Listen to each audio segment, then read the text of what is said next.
peaceful summer getaway for a black family quickly takes a frightening turn when two local police officers single out the mother and her young son at a resort pool, wrongly assuming they're an easy target. The officers see just a mother and child, alone, outnumbered, and vulnerable. Their intimidation grows, fueled by bias and arrogance. But what they don't realize is that the boy's father isn't just any man. He's a veteran FBI agent who knows how to stand up for his family. When the threat escalates, he steps in, ready to teach these officers a lesson they won't forget about picking the wrong family to mess with. Before we dive deeper, drop a comment telling us where you're watching from and hit subscribe.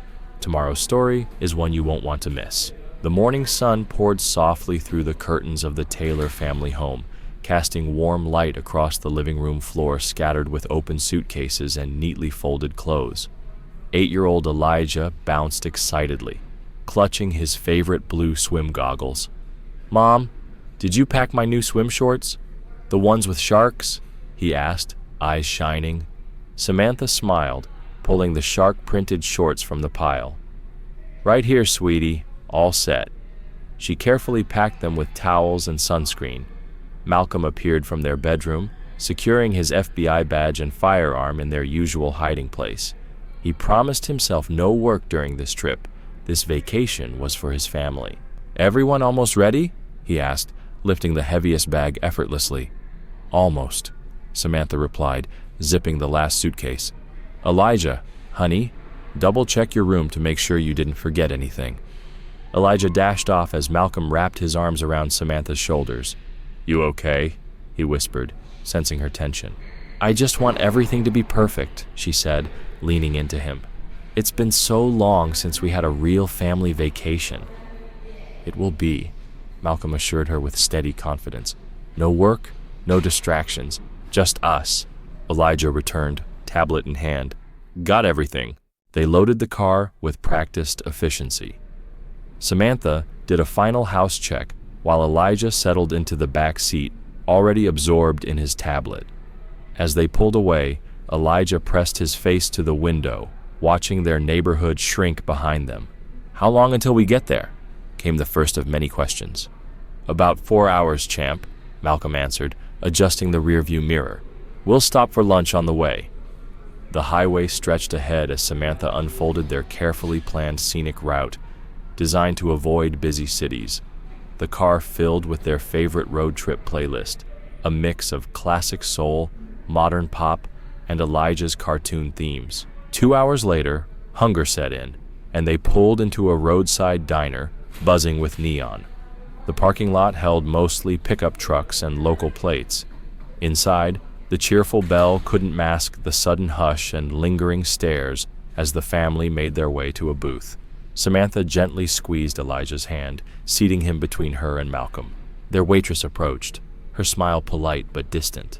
"Welcome to Betty's. What can I get you all to drink?" They ordered sodas, trying to ignore the whispers nearby. Elijah hid behind the kids' menu, his excitement dimming.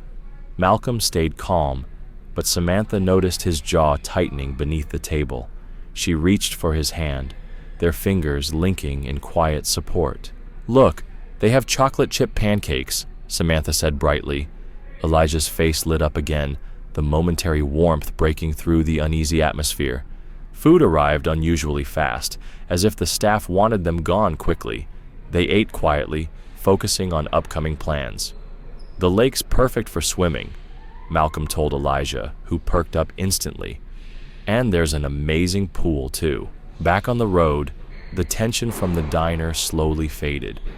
The scenery shifted from suburbs to rolling hills and the promise of peaceful lake country. The late afternoon sun painted the sky warm orange as they pulled up to the resort. The lakeside resort stood grand against the waterfront, windows sparkling. Luxury cars filled the lot, and well-dressed guests strolled manicured gardens. At the front desk, the clerk's warm smile flickered as they approached, her eyes flicking nervously between the family and their reservation. "Welcome to Lakeside Resort," she said, her tone overly formal. "I have your reservation here, Mr. Taylor." Malcolm handed over his credit card and ID, keeping his FBI credentials carefully tucked away. They had agreed. No special favors, no pulling any badges. This was meant to be a normal, peaceful family vacation. The clerk's fingers tapped quickly on the keyboard as she glanced up at them now and then. "You're in room 342, she said at last, sliding over their key cards.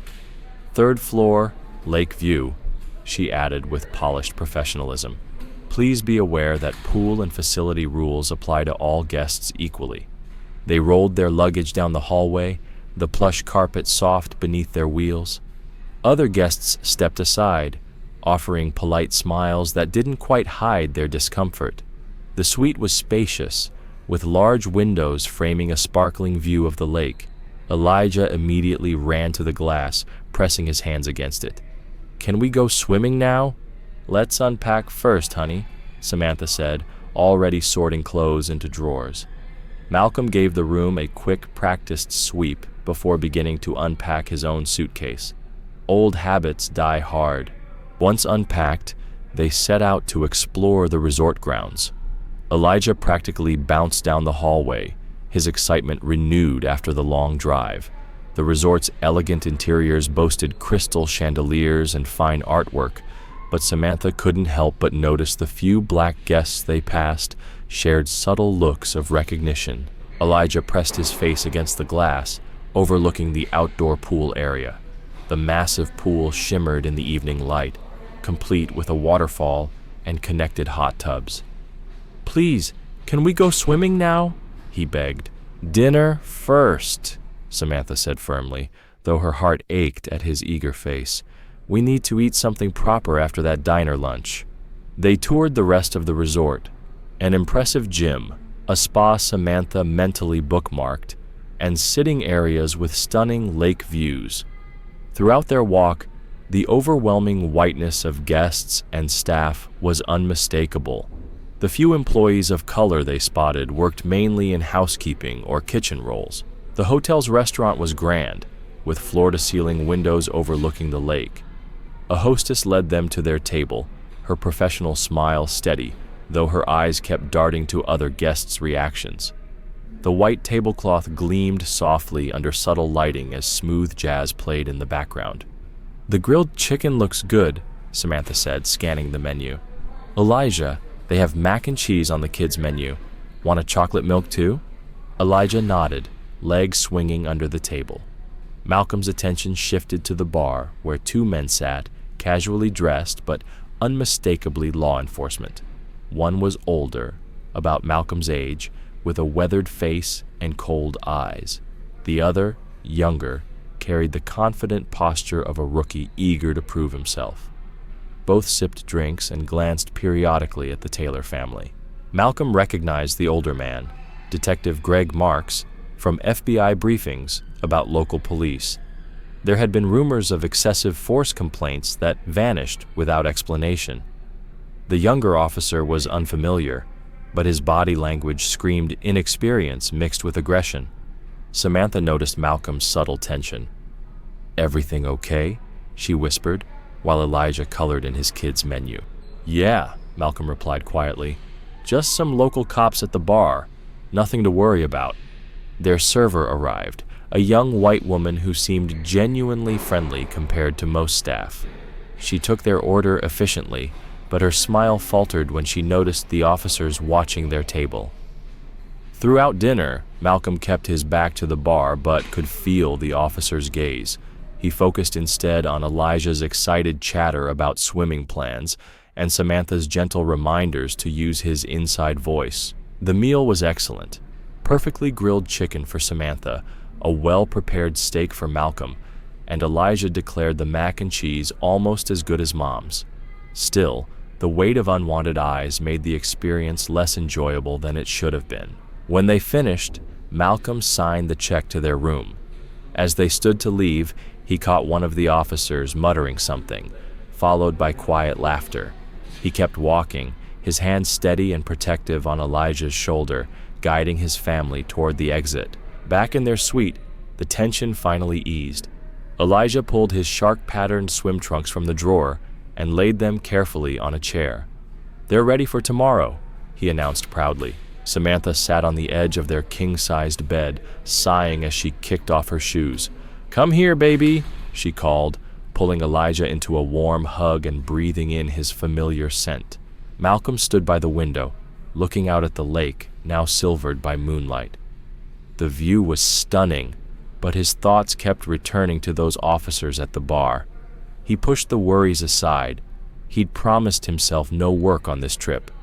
"Daddy, will you come swimming with me tomorrow?" Elijah's voice broke the silence. Malcolm turned, his face softening. "Of course, champ. First thing after breakfast." They went through their bedtime routine, the calm night settling around them. Elijah was brushing his teeth, while Samantha laid out his clothes for the next day. Meanwhile, Malcolm double-checked the door lock and drew the curtains. Even though the suite had a king-sized bed and a pull-out sofa in the sitting area, Elijah begged to sleep with them for just the first night. "Please, it's a special vacation," he pleaded, giving them his most irresistible puppy dog eyes. Samantha and Malcolm exchanged a knowing smile. "Just for tonight," Samantha agreed. They settled into bed, Elijah snugly between them, his excitement about swimming slowly fading into sleepiness. The room was quiet, except for the soft hum of the air conditioning and the gentle sound of waves lapping on the lakeshore. Morning sunlight streamed through the curtains, casting warm stripes across the hotel floor. Elijah was already up, practically buzzing with excitement as he changed into his swim trunks. Samantha packed the pool bag while Malcolm adjusted his tie in the mirror. "You sure you can't come swimming with us?" Elijah asked hopefully, watching his dad prepare to leave. Malcolm's expression softened. "Sorry, champ. Got a few quick errands to run. I'll join you both later, okay?" Samantha knew better. Those errands meant checking in on a case, but they'd agreed not to discuss work in front of Elijah. She helped their son apply sunscreen carefully, making sure to cover his ears and the back of his neck. "Ready, baby?" she asked, shouldering their beach bag filled with towels, water bottles, and her latest novel. "Ready!" Elijah bounced on his toes, already heading for the door. The pool area was quiet in the early morning. A few elderly couples lounged nearby, and two women swam leisurely in the deeper end. The water sparkled under the soft morning light, the waterfall adding a peaceful soundtrack. "Remember the rules," Samantha reminded as they claimed 2 chairs in a sunny spot. "No running, no diving in the shallow end, and stay where I can see you." "I know, Mom," Elijah said, but he was already edging toward the water. Samantha settled into her chair, pulling out her book, but keeping a watchful eye on him. Elijah was a strong swimmer for his age, moving confidently through the water. His joy was contagious, drawing smiles from several older guests. About 20 minutes later, the calm was interrupted. A young staff member in a polo shirt approached their chairs, his smile not quite reaching his eyes. "Excuse me, ma'am, could I see your room key? Just a routine check." Samantha noticed he hadn't asked any other guests, but kept her tone steady. "Of course." She handed over the key card, watching his face as he verified it. "Thank you, Mrs. Taylor. Enjoy your stay." He walked away, but something in the atmosphere had shifted.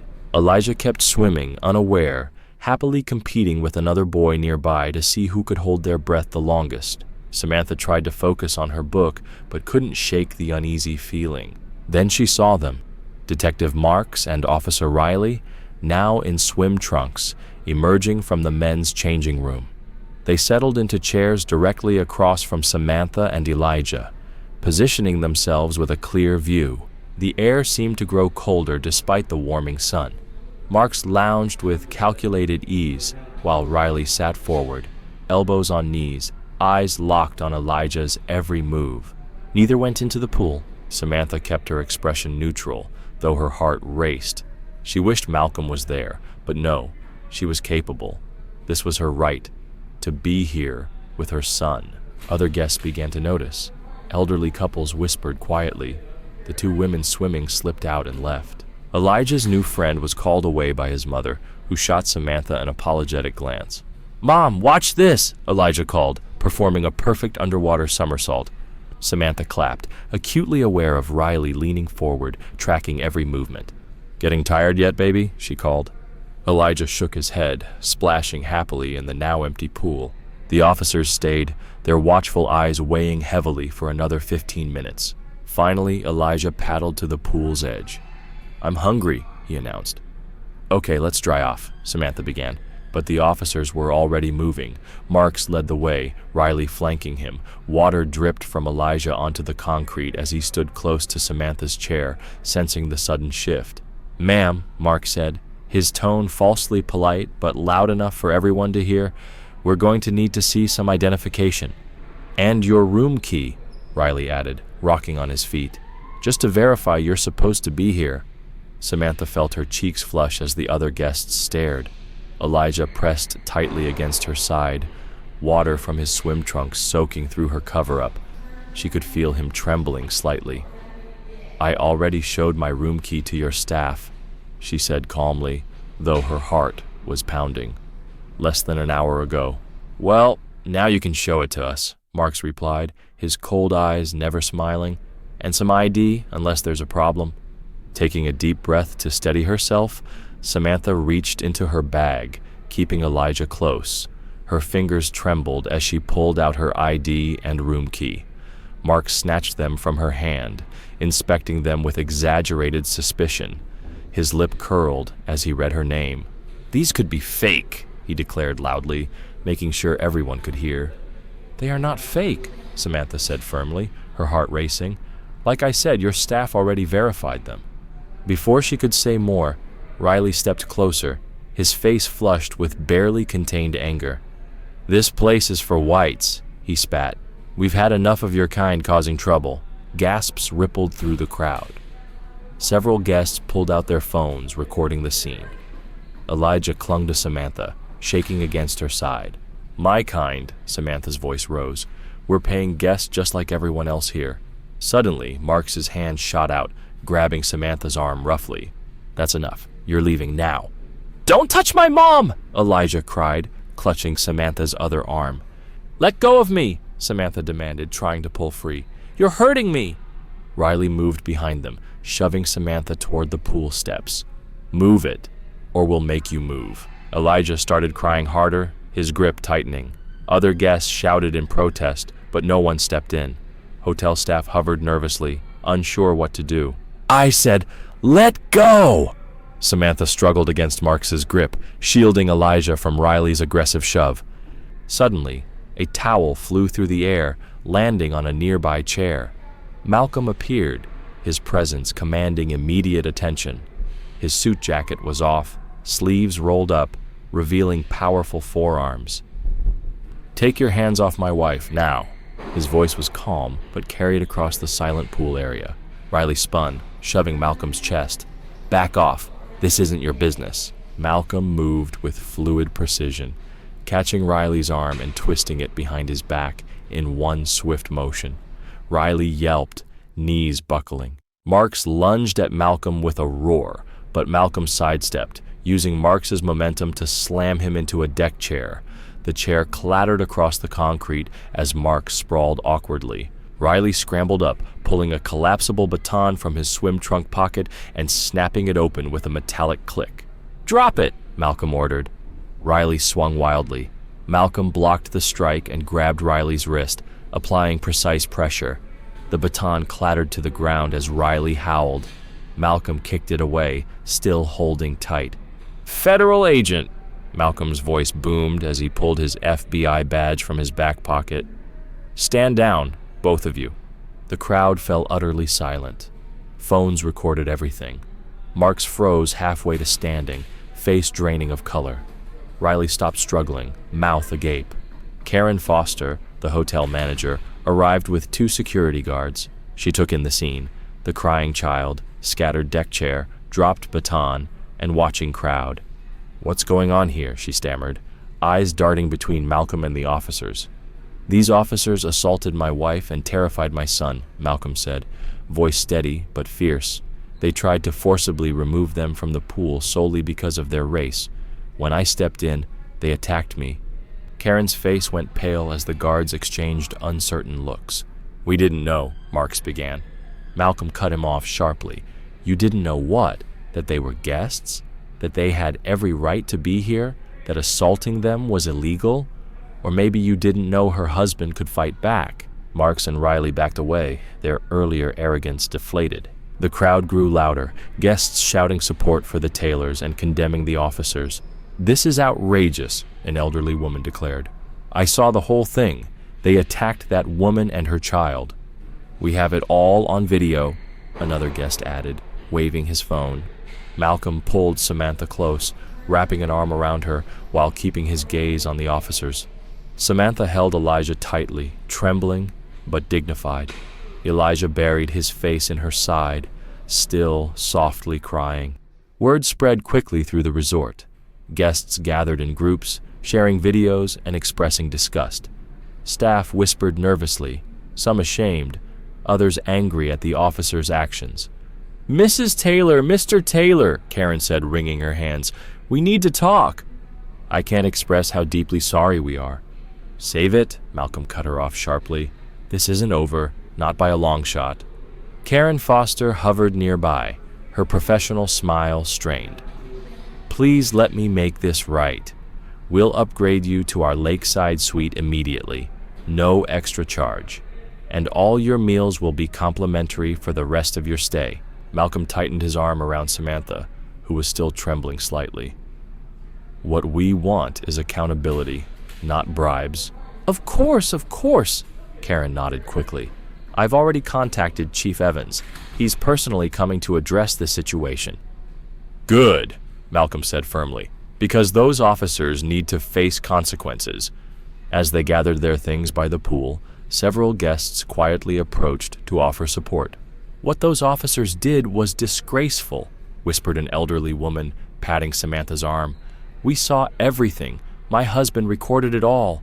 A young couple with kids, Elijah's age, stopped nearby.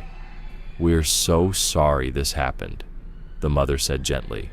Our kids would love to swim with Elijah tomorrow, if you're comfortable with that. Samantha managed a small, grateful smile. Thank you. That means a lot. In their new, spacious suite overlooking the lake, Elijah sat close to Samantha on the couch while Malcolm paced, making phone calls. A knock at the door announced Chief Richard Evans. The police chief cut an imposing figure in his crisp uniform, though his attempt at sympathy felt rehearsed.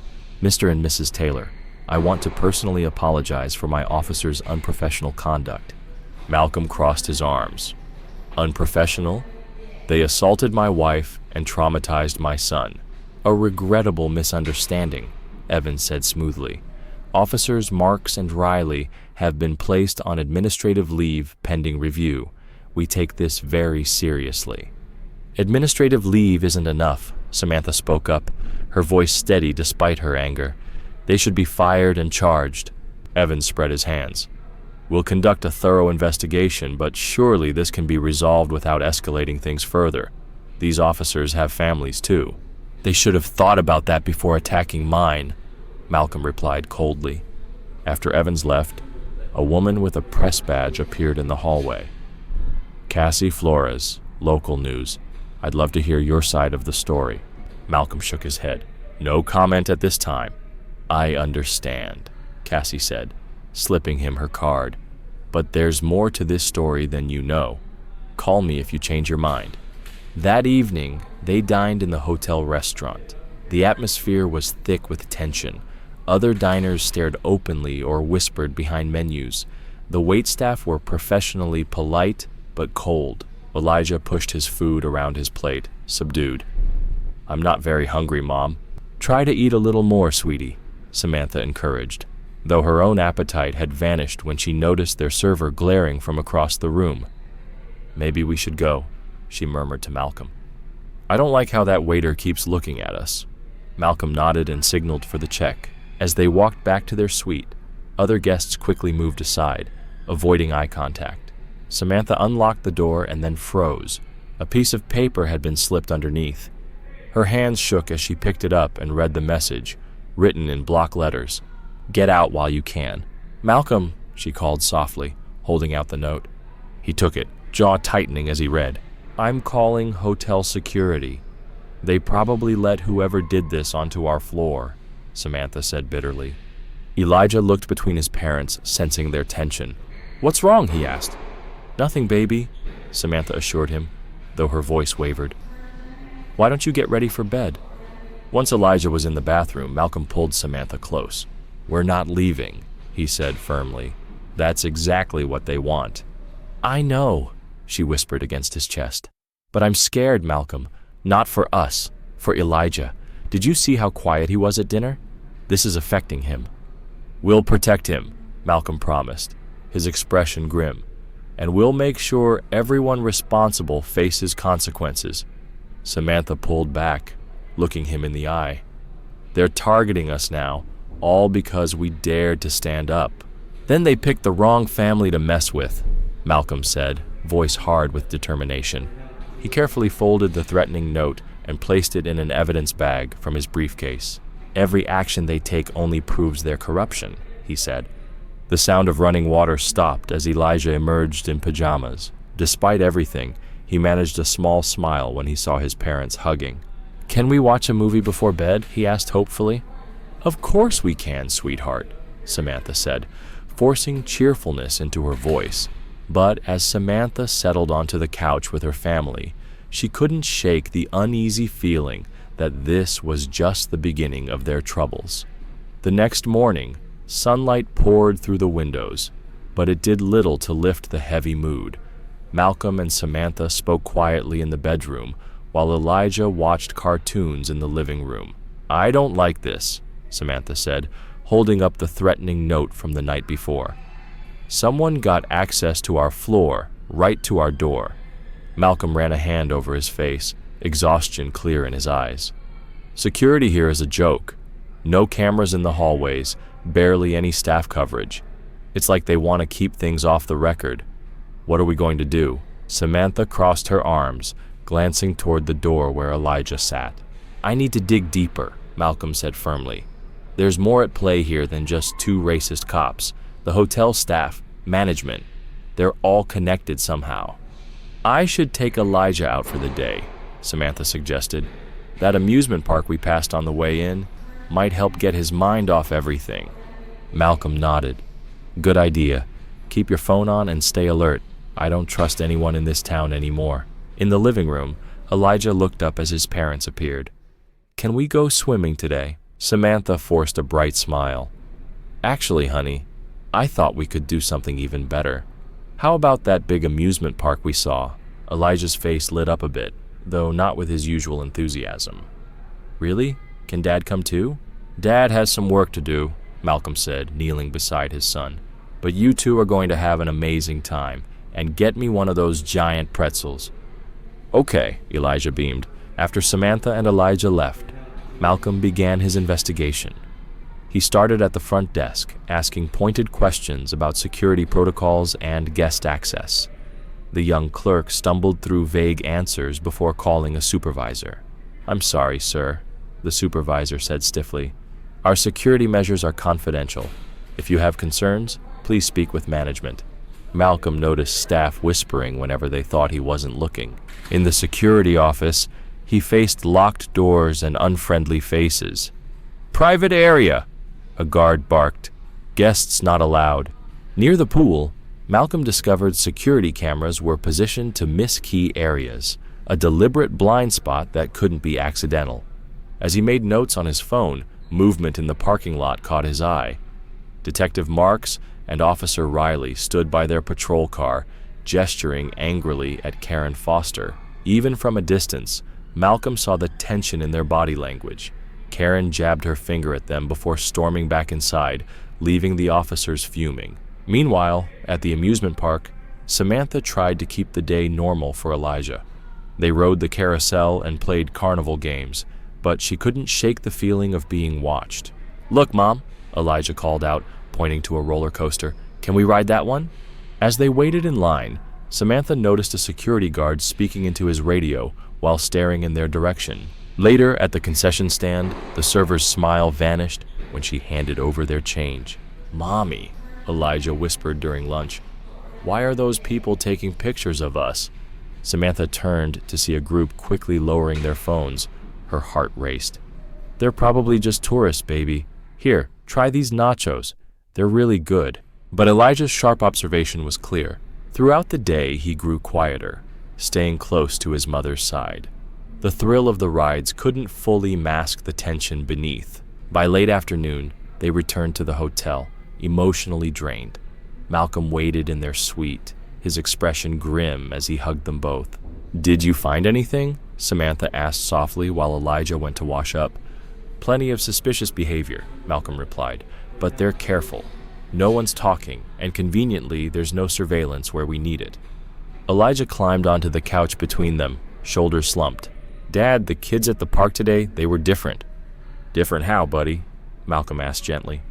They pointed at me and whispered. "One boy said his dad told him not to play with people like me." Samantha pulled Elijah close, meeting Malcolm's pained gaze over their son's head. "Oh, sweetheart, I'm so sorry." "I tried to ignore them, like you said," Elijah continued. "But there were so many. Even grown-ups looked at us funny." Malcolm's jaw clenched. "You did nothing wrong, son.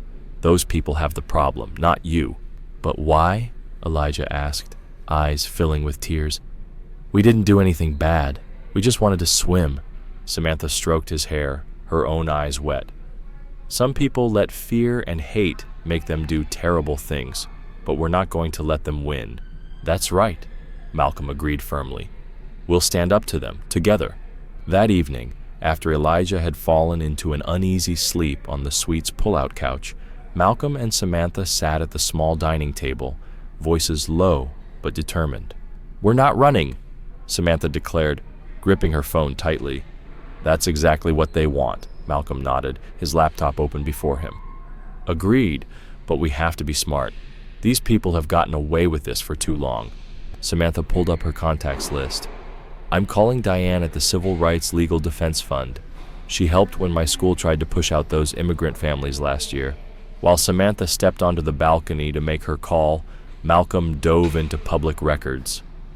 Thanks to his FBI credentials, he had access to databases ordinary citizens couldn't reach.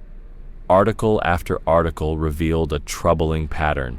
Complaints filed against the local police department, especially involving Marks and Riley, that mysteriously disappeared without a trace.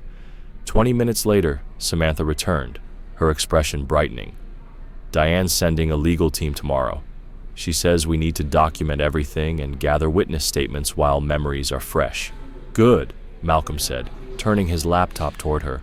"Look at this. 3 similar incidents in the past year alone, all minorities, all at this resort, all involving those 2 officers." Samantha leaned in, reading. But no formal charges, no investigations, everything buried, complaints withdrawn, witnesses suddenly uncooperative. Malcolm's voice hardened. Classic intimidation tactics. A soft ping from Samantha's phone interrupted them. She opened her social media app and gasped. "Malcolm, look at this." Her post about the pool incident that morning had exploded. Thousands of shares, hundreds of comments. Many expressed outrage and support, while others shared similar stories. "This one," Samantha pointed to a comment from Marcus Williams. "He says the same thing happened to his family last summer." Malcolm read carefully. Marcus left his email. "Should we reach out?" "Already typing," Samantha replied, fingers flying over the keyboard. Within minutes, Marcus responded. They switched to a private chat, and soon Samantha was on the phone with him, taking notes while Malcolm listened on speaker. "They cornered my wife at the pool," Marcus's voice trembled with anger. "Said she didn't look like she belonged. When I complained to management, things got ugly. Strange calls at night, police following us around town." "What made you finally leave?" Samantha asked. "They threatened our kids," Marcus replied quietly. "Said they knew which school they attended. We couldn't risk it." Malcolm's expression darkened. "Did you try reporting it? To who?" "The local police chief called personally to advise us not to make waves.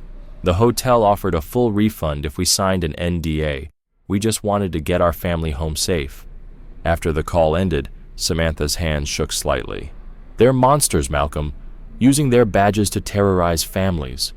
But they've never dealt with someone who can fight back on their level, Malcolm said, his voice steeled. They're used to intimidating civilians without access to the same resources. Samantha's phone pinged again. Her post had been shared by several civil rights organizations. Justice for the Taylors was trending locally. We need to be careful, Malcolm warned. The more attention this gets, the more desperate they'll become. Let them, Samantha said firmly. The whole world can see what they're doing now. They worked late into the night, Malcolm compiling evidence, Samantha coordinating online supporters and preparing statements for the legal team's arrival. Around midnight, a small sound made them both freeze. Elijah stood in the bedroom doorway, eyes wide with fear. "There's someone at the window," he whispered. Malcolm moved instantly, positioning himself between his family and the window while drawing his backup weapon. "Stay with your mother," he ordered quietly. The curtains swayed slightly in the breeze from the air conditioning. Malcolm approached cautiously, scanning the darkness beyond the glass.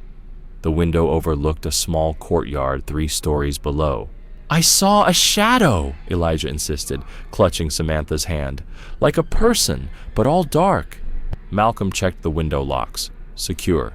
He called hotel security, who arrived quickly but seemed more interested in why the Taylors were awake so late than investigating. "I'll check the grounds," the guard said dismissively. Malcolm followed him down. In the courtyard beneath their window, fresh footprints marked the muddy flower bed. They led directly to a staff-only service entrance. The guard shrugged. "Probably just maintenance. They work late sometimes." But Malcolm noted how the guard avoided his eyes and wanted to leave quickly. Back in the suite, he found Samantha comforting a shaken Elijah. "The footprints led to a staff door," Malcolm said softly. "They're letting people access the grounds at night." Samantha hugged Elijah closer. "We're not sleeping separately tonight." They pushed the living room furniture aside and pulled all the mattresses together on the floor. As they settled in, Elijah between them, Malcolm kept his weapon close. "Try to sleep, buddy," he soothed. "We're right here." Even as his son's breathing finally steadied into sleep, Malcolm remained alert, eyes fixed on the window. That shadow had sent a clear message. They could get close any time, but if they thought this would make the Taylors run, they had seriously miscalculated. Dawn crept into their makeshift bedroom on the floor where the family had spent an uneasy night. Malcolm had dozed fitfully, waking at every small noise. Samantha kept Elijah close, her arm protectively draped over him, even in sleep. A gentle knock at the door startled them all. Malcolm approached cautiously, weapon ready but concealed. "Room service?" a cheerful voice called through the peephole. Malcolm cracked the door just enough to block the entrance with his body. A young staff member stood there with a large bouquet of flowers and a covered breakfast tray.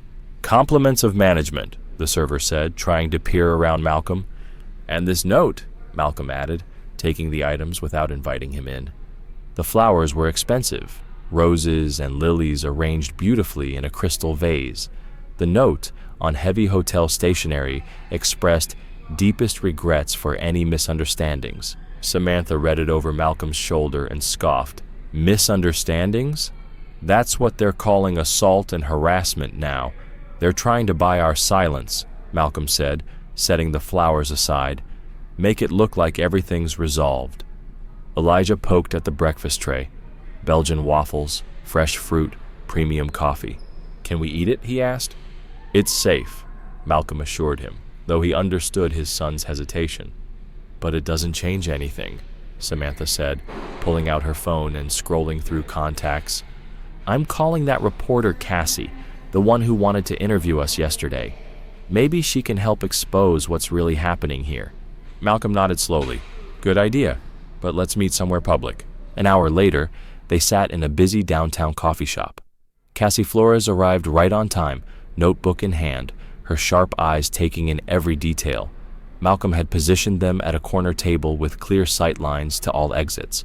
"Thank you for meeting me," Cassie said, setting up a small recorder. "I've been trying to crack this story for months." "What story exactly?" Malcolm asked, studying her carefully. Cassie glanced around before leaning in. "The systematic harassment of minorities at local hotels, especially by certain officers.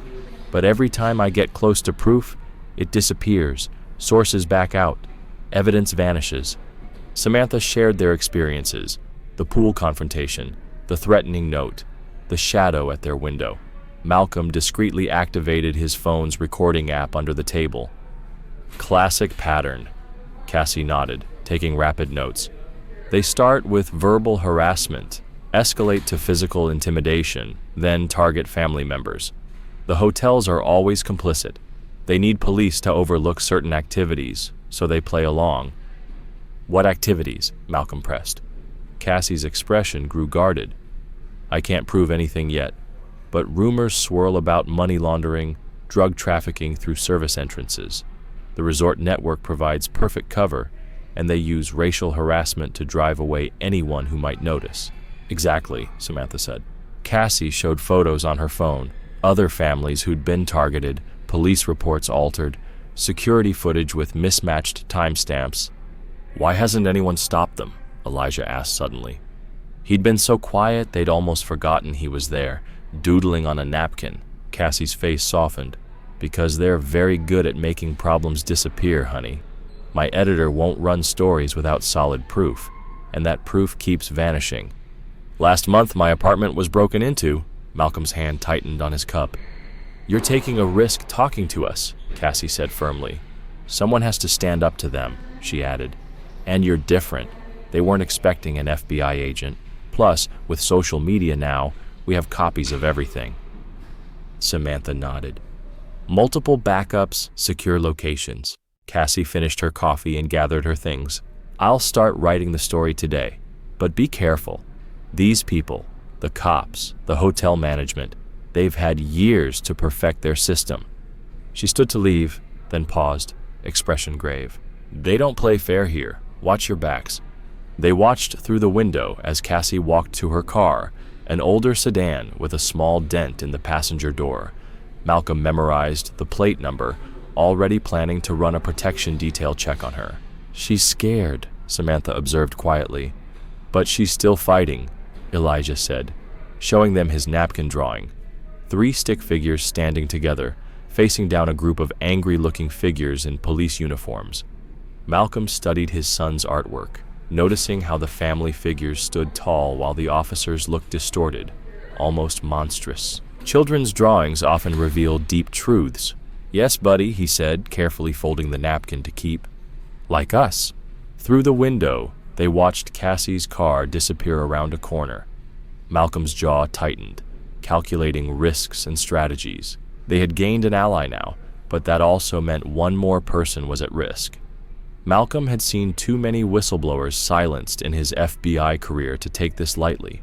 Back at the hotel, the Taylors entered the breakfast room with practiced calm. Malcolm chose a table with clear sight lines to both exits, positioning himself to watch the entrance while appearing relaxed. Remember, he whispered to Samantha and Elijah, act natural. We're just having breakfast. Elijah nodded, clutching his mother's hand as they approached the buffet. The spread was impressive. Fresh pastries, made-to-order omelets, fruit platters arranged in colorful patterns, but the atmosphere felt thick with tension. From his seat, Malcolm spotted officers Marks and Riley at their usual corner table, nursing coffee and scanning the room. Hotel manager Karen Foster hovered near the kitchen entrance, speaking quietly with staff and casting furtive glances at the Taylors. Can I get pancakes? Elijah asked, his voice small but determined to keep things normal. Of course, baby, Samantha said, helping him load his plate, her movements steady despite the hostile stares. As they settled at their table, a young white girl around Elijah's age approached, carrying her own loaded plate. Her parents sat nearby, smiling encouragingly. Can I sit here? She asked, pointing to the empty chair beside Elijah. I like your Superman t-shirt. Elijah glanced at his parents for permission. When they nodded, his face brightened. Thanks, I'm Elijah. I'm Katie, the girl said, settling in. They chatted about swimming, cartoons, and the hotel's mini golf course. For a moment, the tension eased. Malcolm noticed Officer Riley shifting uncomfortably, clearly unsettled by the children's easy friendship. As Katie finished her pancakes, she leaned closer to Elijah, lowering her voice. My dad says those police officers are bad news. He saw them hurt someone last summer. We're not supposed to talk about it." Before Elijah could answer, Katie's mother called her back. The girl gathered her plate and waved goodbye. Samantha squeezed Elijah's hand under the table, noticing his troubled expression. "It's okay, honey. Keep eating." A middle-aged black woman at the next table caught Samantha's eye and gave a subtle nod of understanding. When Samantha went to refill her coffee, the woman followed. "I'm Lorraine," she whispered, pretending to add cream to her cup. "Lorraine Carter. I work at the hospital, but I've lived here all my life. I know those officers." Samantha kept her posture casual. "I'm Samantha Taylor. My husband's in prison because of them," Lorraine continued quietly. "They planted evidence, falsified reports. They've been doing it for years, targeting our people. But I've been gathering proof." Samantha's hand trembled slightly as she stirred her coffee. "What kind of proof?" she asked. "Security footage from the hospital parking lot. Shows them beating a teenage boy last month, then writing reports claiming he attacked them. I made copies before they could delete it." Lorraine's eyes darted to where the officers sat. "I've been waiting for the right moment, the right people to help expose them." "Why us?"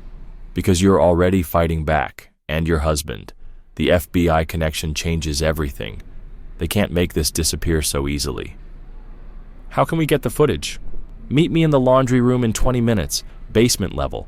I volunteer there sometimes. They won't question me being there." Back at the table, Samantha whispered the plan to Malcolm. He nodded, already planning security measures. 20 minutes later, Samantha made her way to the basement laundry room, carrying a basket of clothes as cover. The space was humid and noisy with industrial machines. Lorraine stood folding sheets, a USB drive concealed in her palm. "It's all here," Lorraine murmured, slipping the drive into Samantha's hand as they passed. 6 months of evidence, names, dates, patterns, everything they tried to bury. Samantha tucked the drive into her pocket, heart pounding. "Thank you, this could change everything." "Just promise me one thing," Lorraine said, her eyes intense. "Don't let them silence this. My James has been in prison for 3 years. He's innocent, but no one would listen." "Maybe now," Samantha assured her, feeling hope for the first time since the pool incident. "This ends now." They continued folding laundry for a few minutes, maintaining their cover. Through the rumble of dryers and hiss of steam presses, Samantha could almost hear the walls of injustice beginning to crack. "The same time tomorrow?" Lorraine asked as they finished. "I have more to share." Samantha nodded, squeezing the woman's hand gratefully. "We'll be here. And Lorraine, we're going to get James home." Back in their suite, Malcolm locked himself in the bedroom, spreading Lorraine's evidence across the king-sized bed. His laptop glowed in the dim light as he connected the USB drive, revealing folders meticulously organized by date and incident. "Oh my God," he whispered, clicking through security footage from the hospital parking lot. The grainy video showed officers Marks and Riley surrounding a black teenager. The boy's hands were raised, but Riley struck anyway, the baton connecting with brutal force. Marks joined in, both officers beating the defenseless teen while shouting commands he couldn't possibly follow. In the living room, Samantha sat with Elijah, trying to distract him with a movie. But her son's eyes kept drifting to the window where shadows of hotel staff passed suspiciously often. A housekeeper had already accidentally tried entering their room twice, despite the "Do Not Disturb" sign. "Mom," Elijah whispered, "why do they keep walking past?" "Try not to worry, baby." Samantha pulled him closer. "Focus on the movie." Malcolm's fingers flew across the keyboard, cross-referencing dates and names with his FBI database access. His breath caught as connections emerged. A pattern of brutality, false arrests, and covered-up complaints stretching back years. The same names kept appearing, Marks and Riley. "Son of a," Malcolm muttered, recognizing case numbers from his own investigation files. The corrupt officers he'd been sent to investigate were the same ones terrorizing his family. The realization made his stomach turn. A soft knock at the bedroom door. "Malcolm," Samantha called, "we need ice for Elijah's soda." Malcolm secured the laptop and evidence, tucking the USB drive into a hidden pocket. "I'll get it," he said. emerging from the bedroom. "Stay here with Elijah." The hallway felt unnaturally quiet as Malcolm walked toward the ice machine, his FBI training heightening his awareness of every shadow and sound. As he filled the bucket, heavy footsteps approached from behind. "Well, well, Agent Taylor." Officer Riley's voice dripped with false friendliness. "Fancy meeting you here." Malcolm turned slowly, maintaining his composure. "Officer Riley, can I help you?" "Just making my rounds," Riley said, stepping closer and invading Malcolm's space, making sure everyone felt safe. Unknown to either man, Elijah had crept to the suite's door, phone in hand. Through the crack, he steadied his device, recording the confrontation just as his father had taught him about documenting dangerous situations. "Is that a threat, officer?" Malcolm's voice remained calm, but his muscles tensed. "A threat?" Riley laughed, the sound echoing off the walls. "Now, why would you think that? I'm just doing my job, like you're doing yours, investigating good cops, trying to stir up trouble in our town." "So you know why I'm here?" "We know a lot of things, Agent Taylor." Riley's smile vanished. "Like how federal agents should watch their backs in unfamiliar territory. Accidents happen." Malcolm's phone buzzed in his pocket. Without breaking eye contact with Riley, he retrieved it, reading the anonymous message. "You're in over your head, Agent." Riley's smirk confirmed he knew about the text. "Sleep tight, Agent Taylor. Keep your family close." The officer turned and stalked away, leaving Malcolm holding a melting bucket of ice. Back in the room, Elijah quickly closed the door and scrambled back to the couch, his hands shaking as he saved the video. Malcolm entered, setting down the ice. His expression told Samantha everything she needed to know. "They know," he said quietly, checking the room for listening devices. "About my investigation, about everything." Samantha hugged Elijah closer. "What do we do?"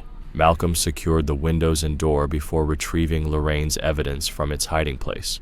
"We keep this safe, and we keep Elijah with us at all times." He sat heavily on the couch. "I didn't know it when we arrived, but Marks and Riley are the same officers I've been investigating for months. Police brutality, evidence tampering, false arrests. They're at the center of it all." "Dad," Elijah spoke up, his voice small but steady, "I recorded Officer Riley threatening you." He held up his phone. "Like you taught me about keeping evidence." Malcolm and Samantha exchanged proud but worried looks as they watched their son's recording. The footage was clear, damning. Riley's threats unmistakable. "That's my brave boy," Samantha whispered, kissing Elijah's forehead. Sleep proved impossible that night. Malcolm secured the evidence in multiple locations, both physical and digital. Samantha kept Elijah close. Both finally drifted off on the pull-out couch while Malcolm stood guard, watching shadows move beneath the door, knowing that somewhere in the darkness, their enemies were plotting. The night stretched endless, filled with footsteps in the hallway and muffled voices outside their window. Malcolm checked his weapon, verified his backup contacts, and prepared himself for whatever tomorrow might bring. But for now, his priority was clear: protect his family, protect the evidence, and make sure justice would finally come to this corrupt town. Malcolm's phone buzzed as he paced the hotel suite. The message made his blood run cold. "Parking lot now or your family pays. Come alone." He glanced at Samantha and Elijah curled up on the couch watching TV, their faces illuminated by the screen's soft glow. Malcolm's jaw tightened. "I need to check something outside," he said, keeping his voice steady. "Stay here. Don't open the door for anyone but me." Samantha's eyes narrowed with worry. "What's wrong?" "Just a precaution." He kissed her forehead, then Elijah's. "Lock the door behind me." The hallway stretched endlessly as Malcolm moved toward the elevator, his FBI training kicking in. He cataloged escape routes, defensive positions, potential weapons. His service weapon remained locked in the room safe, hotel policy, but he didn't need it. His hands were weapons enough. The parking lot lay dark and empty before him, security lights casting long shadows between the cars. Malcolm's footsteps echoed softly on the asphalt as he moved cautiously through the rows. Suddenly, a familiar voice cut through the night. "Evening, Agent Taylor." Detective Marks stepped out from behind a pickup truck, with Officer Riley flanking him from the opposite side. "Nice night for a walk," Mark sneered. Malcolm kept his stance relaxed but ready. "What do you want? Just a friendly chat?" Riley twirled his baton with practiced menace. "About you sticking your nose where it doesn't belong. We've known who you were from day one." Marks circled closer. "Did you really think we wouldn't recognize a Fed? This is our town. Your town of corruption and brutality. That ends now." Malcolm's eyes tracked both men. Riley lunged first, baton whistling through the air. Malcolm slipped the strike, grabbing Riley's extended arm and using his momentum to slam him into a car door. But Marks was already there, wrapping his arms around Malcolm from behind. Malcolm dropped his weight, breaking Marks's grip with a sharp elbow strike. He spun away as Riley recovered, the baton missing his head by inches. "Your family's going to pay for this," Riley snarled, pressing the attack. "That boy of yours looks like a swimmer. Be a shame if he had an accident in the pool."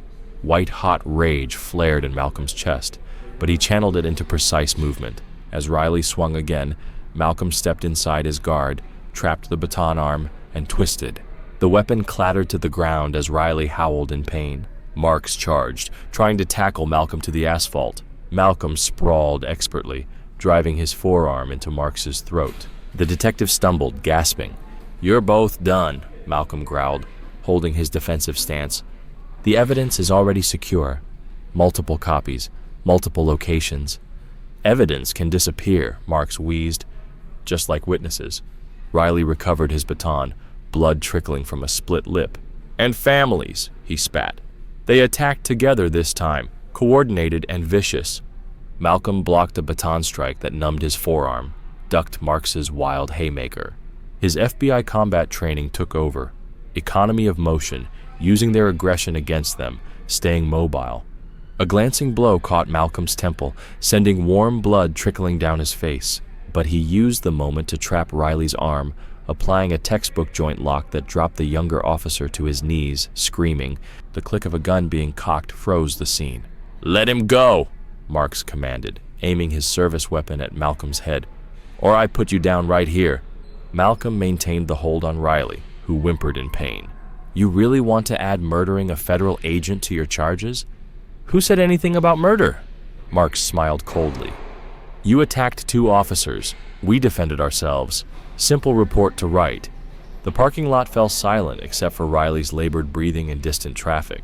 Malcolm's muscles burned, blood dripping from his temple, but his voice stayed steady. "You pull that trigger, there's no going back. Everything comes out. The brutality, the cover-ups, all of it. Is protecting your corrupt little kingdom worth prison? Last chance." Marks growled, finger tightening on the trigger. "Let him go and back off or I end this right now." Malcolm's grip remained firm on Riley's twisted arm as he stared down Marks's gun barrel. The moment stretched like a wire about to snap. Then a door slammed somewhere nearby. Marks flinched. Malcolm seized the moment, driving his shoulder into Marks's midsection while twisting Riley's arm harder, sending both officers sprawling. The gun skittered across the asphalt. "Inside, move!" Malcolm commanded, pushing them toward the hotel's rear service entrance. He needed witnesses, needed this confrontation documented. The officers scrambled up, Riley clutching his twisted arm, Marks lunging for his dropped weapon. Malcolm kicked the gun further away, forcing them through the door into a fluorescent-lit corridor lined with cleaning carts and laundry bins. Upstairs in their suite, Samantha paced frantically, phone pressed to her ear. "Yes, this is regarding Agent Malcolm Taylor," she told the FBI dispatcher. He tightened his jaw. "I need to check something outside," Malcolm said calmly. "Stay here. Don't open the door for anyone but me." Samantha's eyes narrowed with worry. "What's wrong?" "Just a precaution." He kissed her forehead, then Elijah's, and locked the door behind him. The hallway seemed endless as Malcolm walked toward the elevator, his FBI training fully engaged, cataloging escape routes, defensive positions, and potential weapons. His service firearm stayed locked in the room safe per hotel policy, but he didn't need it. His hands were weapons enough. The parking lot stretched dark and quiet before him, security lights casting long shadows between parked cars. His footsteps echoed softly as he moved cautiously. Suddenly, a familiar voice broke the silence. "Evening, Agent Taylor." Detective Mark stepped out from behind a pickup truck, with Officer Riley flanking him from the opposite side. "Nice night for a walk," Mark sneered. Malcolm kept his stance relaxed but ready. "What do you want? Just a friendly chat?" Riley twirled his baton with practiced menace. "About you sticking your nose where it doesn't belong. We've known who you were from day one." Mark circled closer. "Did you really think we wouldn't recognize a Fed? This is our town. Your town of corruption and brutality. That ends now." Malcolm's eyes tracked both men carefully. Riley lunged first, baton whistling through the air.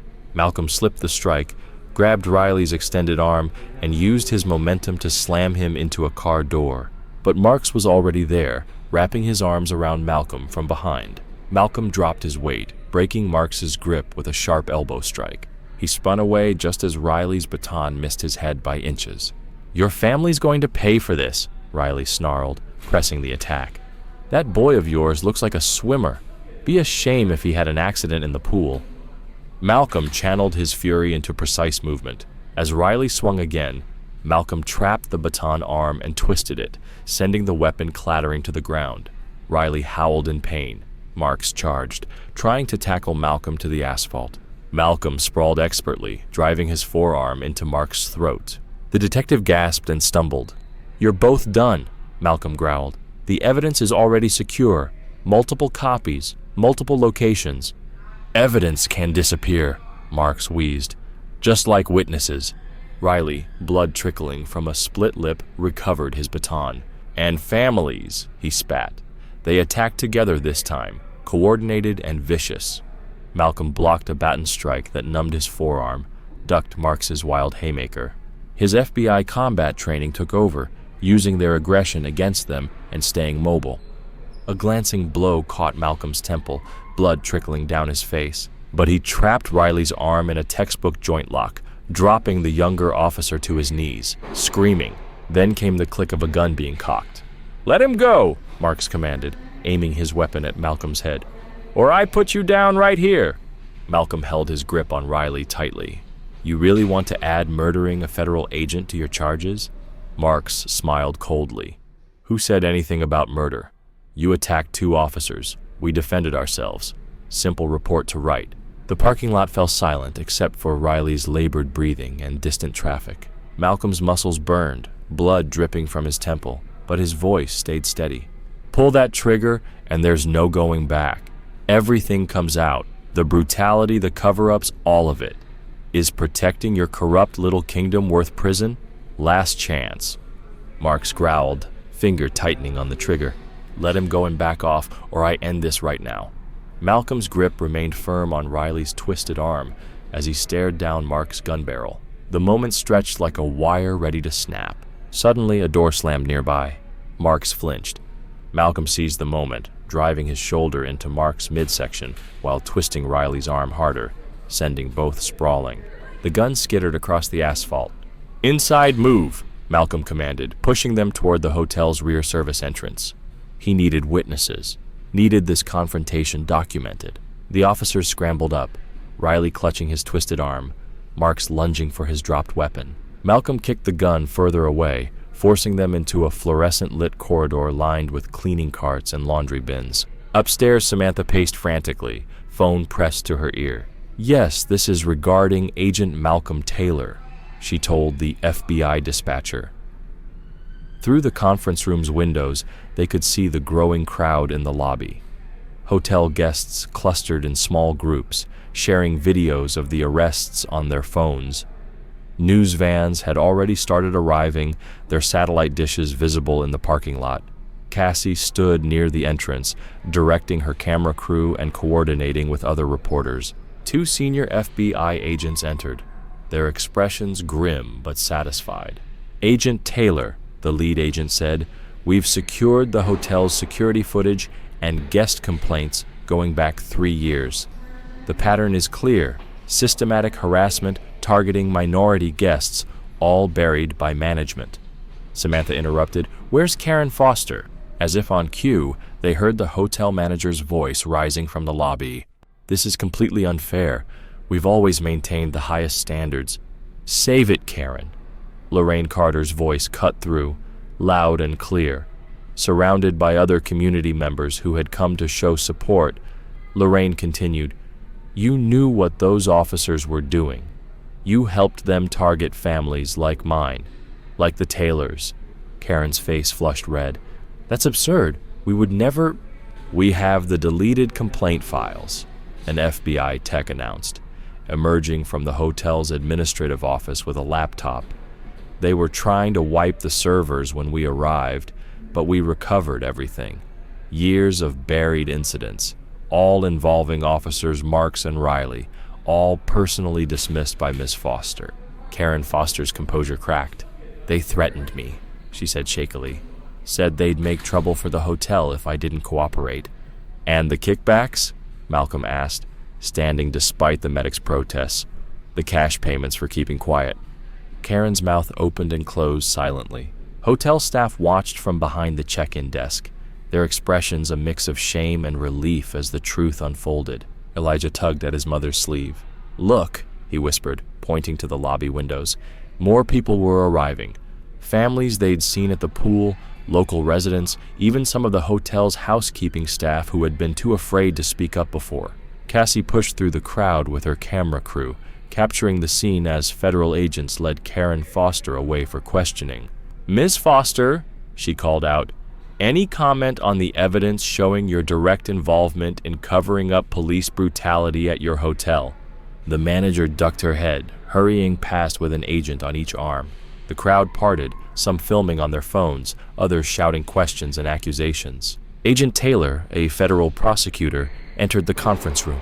"We'll need your family's formal statements, but this is already solid. The confession you obtained, combined with Ms. Carter's evidence and the hotel's records, points to multiple federal civil rights violations." Samantha shared the video from her phone, the officer's threats and admissions playing clearly through the room's speakers. Even the hardened federal agents looked disturbed by the raw racism and brutality in their words. "What about the other families?" Samantha asked. "The ones who were forced to leave, who were too afraid to come forward?" "We'll find them," the prosecutor assured her. "This investigation is just beginning. Your courage in standing up, in gathering evidence, has given others the strength to speak out too."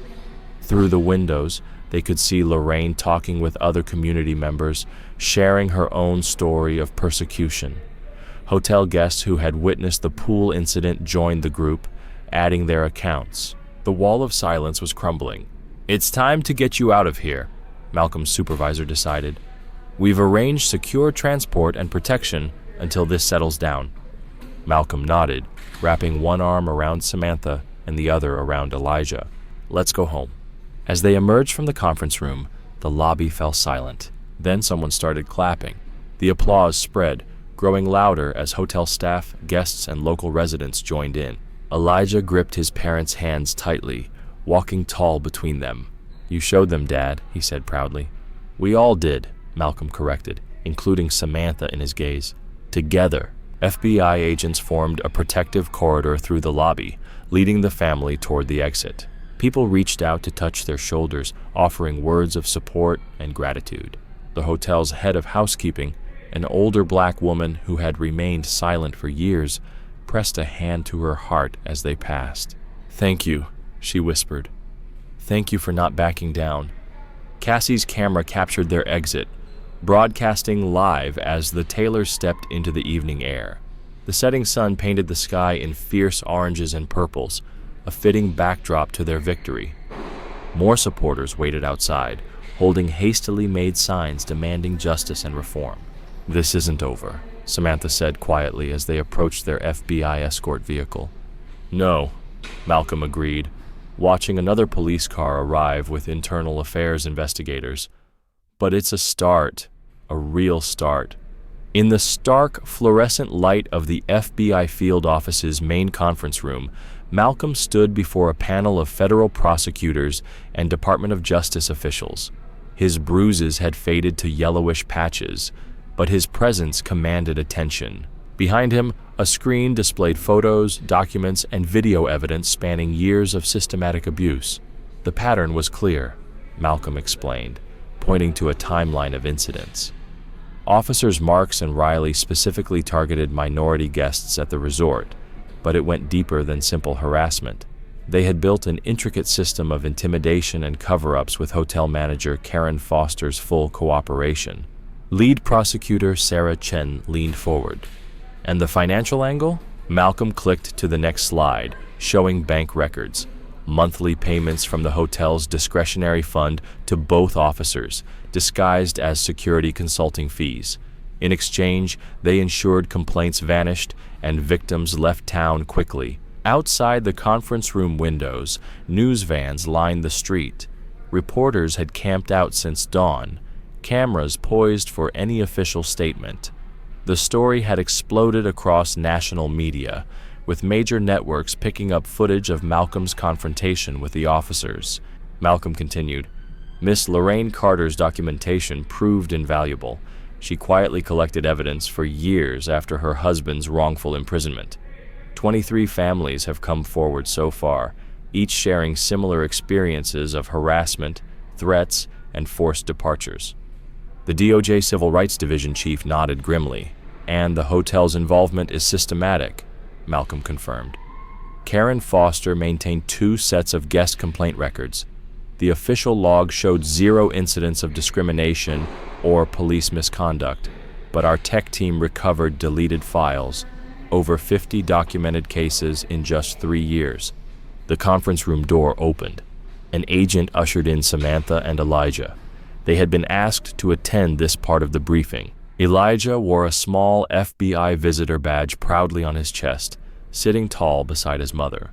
Mrs. Taylor, Chen acknowledged. Your video evidence of the officer's confession was crucial, and Elijah, your quick thinking with that phone recording made a real difference. Elijah smiled shyly, but his eyes shone with pride. Samantha squeezed his shoulder. We've received statements from hotel staff, another prosecutor added, shuffling through papers. Many felt trapped, afraid to report what they witnessed. The housekeeping supervisor, Mrs. Washington, provided particularly damning testimony about being forced to clean up evidence of physical altercations. Malcolm advanced to security footage showing Marks and Riley confronting various guests. Their tactics escalated over time. What began as verbal intimidation grew into physical assaults, property damage, and explicit threats. They believed their badges made them untouchable. Not anymore, Chen stated firmly. The grand jury indictment lists 37 criminal counts against each officer, including civil rights violations, conspiracy, witness tampering, and extortion under color of law. Ms. Foster faces 18 counts related to the cover-up and financial fraud. The room fell silent as they watched a disturbing clip of Riley shoving an elderly black man into a service corridor while Marks kept watch. The date stamp showed it was just 2 months ago. The hotel chain's corporate office was in damage control. An FBI public affairs officer reported they've announced a complete audit of all properties, mandatory civil rights training, and a victim compensation fund. Their stock has dropped 15% since the story broke.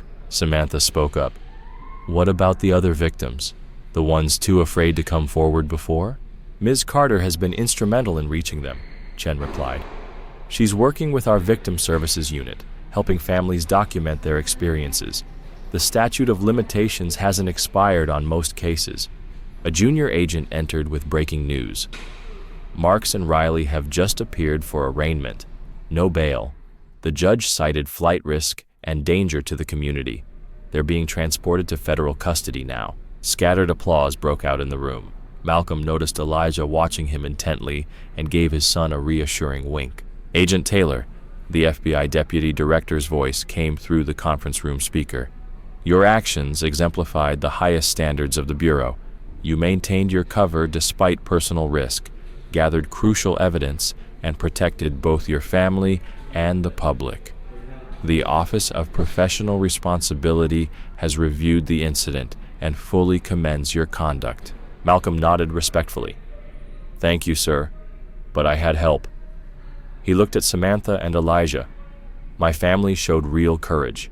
They refused to be victims. Indeed, the deputy director agreed. Mrs. Taylor, your social media posts helped break the wall of silence. And young man, that phone video you took was incredibly brave. You might have a future in law enforcement. Elijah beamed as Samantha wiped away a proud tear. The briefing ended with an overview of new oversight measures at the local police department. Federal monitors would oversee hiring, training, and complaint investigations for at least 5 years. The hotel would operate under a consent decree, with regular civil rights audits and mandatory reporting of all police interactions with guests. As officials filed out, many stopped to shake hands with the Taylors. Lorraine Carter waited nearby, surrounded by families finally ready to share their stories.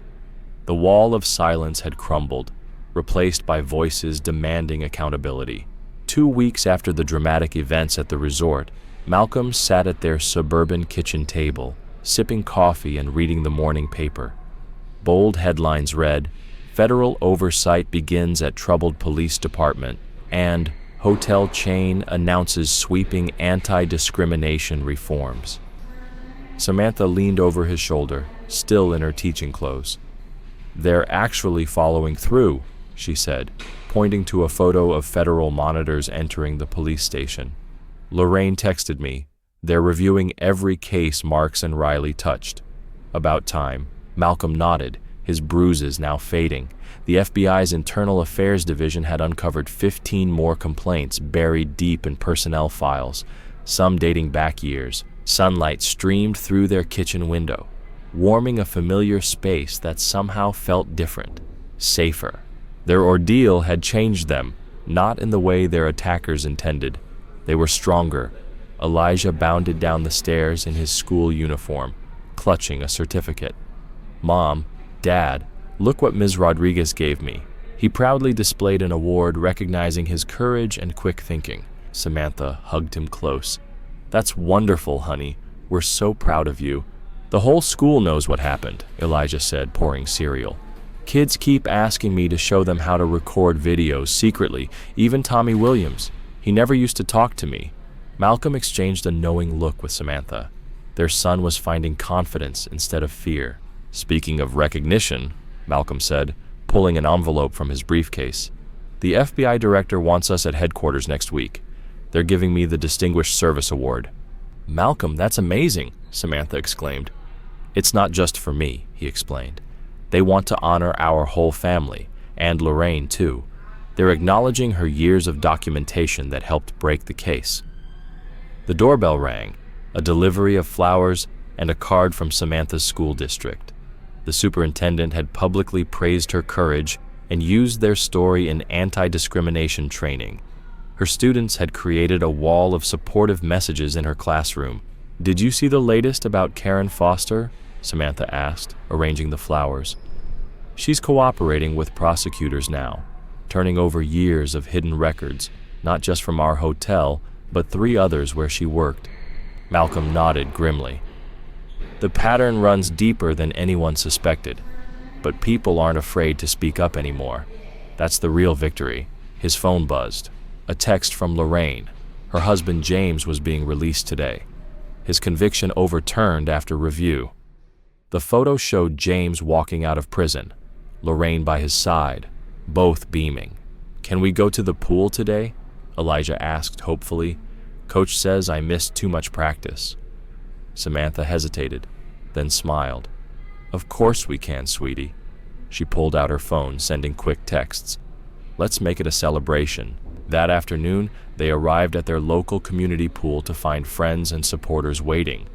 Lorraine and James were there, along with other families who'd reached out after hearing their story.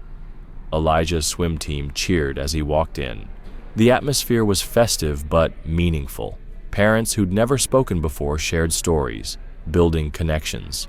A local civil rights organizer handed out "Know Your Rights" cards. Even the pool staff seemed more attentive and conscious of treating everyone equally. Elijah cannonballed into the water, splashing his teammates.